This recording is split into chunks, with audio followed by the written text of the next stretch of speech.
अहो बऱ्याच लोकांची चर्चा आहे। म्हणजे माझ्याबद्दल चर्चा असते, रोहितबद्दल चर्चा असते, आव्हाडांबद्दल असते, देशमुख साहेबांबद्दल असते, जयंत पाटलांचं सगळ्यांबद्दल चर्चा रोज असते। म्हणजे तुम्ही विचार केला पाहिजे की जेव्हा 200 आमदार 300 खासदार एवढी मोठी ताकद असली तरी त्यांना आमच्याकडचे लोक लागतायत हवेत, विचारता आमच्यामध्ये काहीतरी गंमत आहे ना।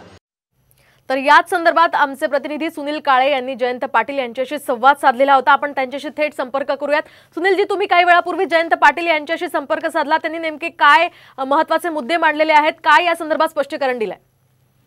निश्चितच ज्या पद्धतीने बातम्या ज्या चर्चा सुरू आहेत त्या अफवा असल्याचं त्यांनी स्पष्ट केलेलं आहे। त्याचबरोबर लोकसभा निवडणुकीच्या पार्श्वभूमीवरती विरोधकांच्या संदर्भातून कुठतरी एक वातावरण निर्मिती करायचा प्रयत्न भाजपकडून केला जातो, अशा पद्धतीचं त्यांचं म्हणणं आहे। आणि लवकरच महाविकास आघाडीची जागा वाटप होईल, त्यामुळे आम्ही महाविकास आघाडी म्हणून लढणार आहे आणि माझ्या भाजप प्रवेशाचे फक्त अफवा आहेत, अशा पद्धतीचं स्पष्टीकरण त्यांनी आपल्याशी बोलताना दिलेलं आहे।